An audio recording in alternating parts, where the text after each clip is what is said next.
What's going on, guys? And today we are going to be ranking teams that Steph Curry would go to out of top 5, so let's get into it. Number 5, we're going to give it to the New York Knicks, because they have a solid team. Imagine the duo between Jalen Brunson and Steph Curry. And now you're probably like, Jalen Brunson's a point guard, what are you talking about? But I know, first of all, Jalen Brunson fits pretty good for a shooting guard, so they can move them. So the passing and the shooting, and then we also got some defense on our team, like Mitchell Robinson. So this would be a pretty stacked team. We also got RJ Barrett. So number 4, we got the Timberwolves. Now the Timberwolves are a great option for Steph because they don't really have a good point guard. You know that, right? So and the pick and roll between Steph and Rudy Gobert and Cat, yeah, and also Anthony Edwards. Now the thing is, they have to make a trade for it. So they could trade Anthony Edwards to the Warriors. And maybe a couple picks. But we don't know for sure. That's one of the reasons why this trade doesn't work, because it could go either way. Because if you lose Anthony Edwards, your team is in a stack at you as well. So there's going to have to be a catch to Steph Curry going to the team, because the Timberwolves are a pretty solid team. With Steph Curry makes it even better. So that's why it's an option. Next up, we have the Clippers at number 3.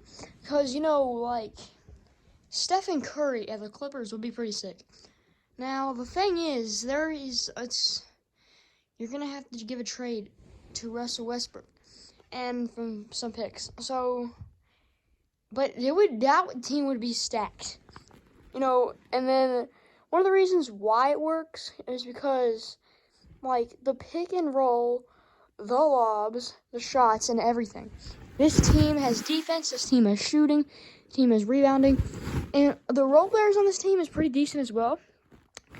And I think this fits perfectly at number 3, so that's why it's at number 3. Next one.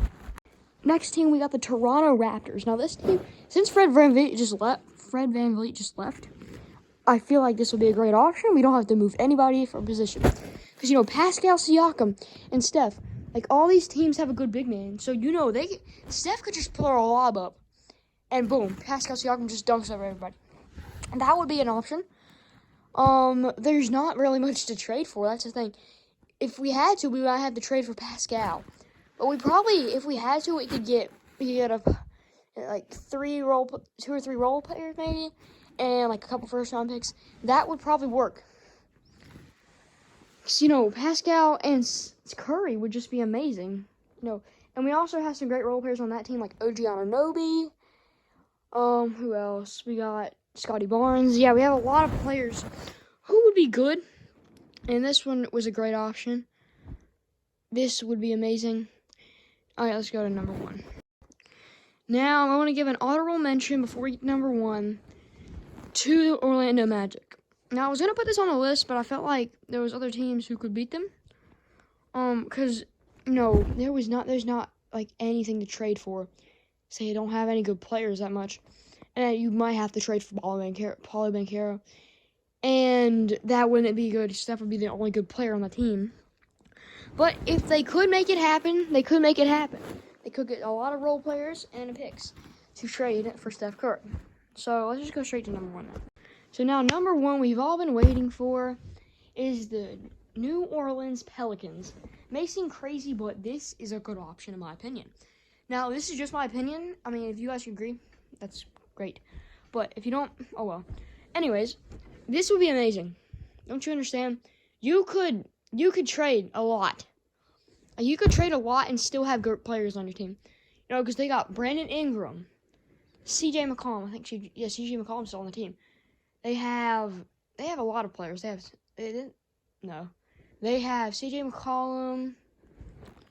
They have Zion Williamson. If Zion is healthy, they would be an amazing duo. And I feel like Zion next season, I feel like he's going to have a good season if he just stays healthy. Now, this only work if Zion stays healthy. If Zion stays healthy, that'd be great. Which, in my opinion, I think he's going to stay healthy. because, he's been having ups and downs lately, but I think an up's coming up. Right now, Zion, I declare he's going to be healthy next season. I think he's going to be healthy. He's got to be healthy this season. He's gonna. I guarantee it. Because he's been doing pretty good. He's been putting up some good stats for him, since coming back from those injuries and everything else. Steph at the Pelicans is a great option. Probably a lot of people disagree with me for the Pelicans option, but you never know, because Zion stays healthy, that team is a contender. And if Zion doesn't stay healthy, they still got Brandon. If Brandon Ingram steps up, that would be great. But if it happens, they can make it happen here. But the only reason this works is because Zion stays healthy. If Zion does not stay healthy, this trade does not work. But I think he will. I think he will next season. So if they can make this trade, that'll be perfect. They can make it happen. That'll be perfect. Zion is going to stay healthy next season. Guaranteed. I guarantee it. I just feel it that he's going to stay healthy. And if y'all agree with me, comment down below. Make sure you hit the subscribe button and leave a like on my videos if you guys want to see more of these videos. Peace.